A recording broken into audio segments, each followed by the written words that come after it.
Dear students, अब है मेरा मुख्य भवन वर्मा, अब म्यांमार, मतलब पहले उसको बर्मा बोलते थे, अब म्यांमार बोलते हैं, से लाई गई लाल ईंटों से बना है। मेरे भवन की 7 शाखाएं हैं, प्रत्येक शाखा 3 मंजिल की है। बीच में स्थित टावर से कैदियों पर नज़र रखी जाती है। ऊपर से देखने पर साइकिल के पहिए की तरह दिखाई देने वाले इस टावर के ऊपर एक बहुत बड़ा घंटा लगा है, जिसे खतरा होने पर बजाया जाता है। तो सेलुलर जेल जो है वो म्यांमार से लाई गई लाल ईंटों से बनी है। इसकी 7 शाखाएं हैं, ठीक है। शाखाएं मतलब 7 ब्रांचेज हैं इसकी, अलग अलग तरह जगह पे 7 घर की तरह बनाए गए हैं। प्रत्येक शाखा जो है वो 3 मंजिल की है, ठीक है। और बीच में क्या है, एक टावर है जिससे कैदियों पर नज़र रखी जाती है। अगर कोई कैदी भाग रहा होता है तो क्या है, ऊपर से घंटा बजा दिया जाता है। ये क्या है, साइकिल के पहिए की तरह है, जिसे मतलब उसके ऊपर जो टावर है उसे खतरा होने पर बजा दिया जाता है।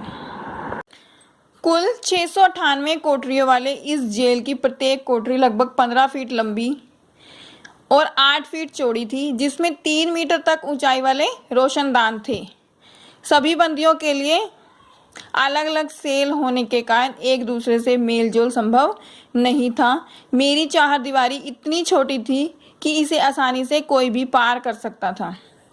698 कोठरियाँ, कमरे थे इसमें, और 3 मीटर की ऊंचाई पर रोशनदान थे उन कमरों में। 15 फीट लंबा और 8 फीट चौड़ा एक कमरा था, ठीक है।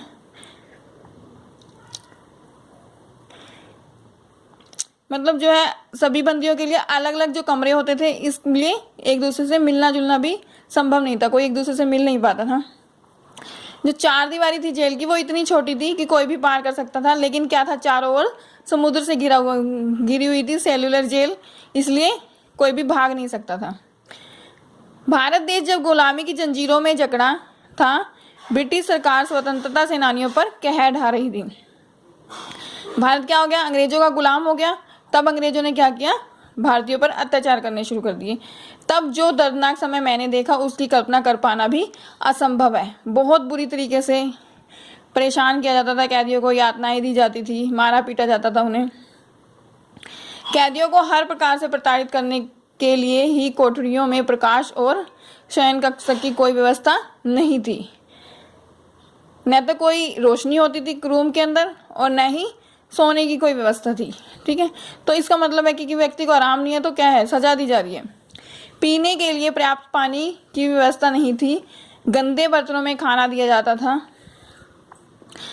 मतलब गंदे बर्तनों में खाना दिया जाना भी प्रताड़ना का एक रूप है, ठीक है।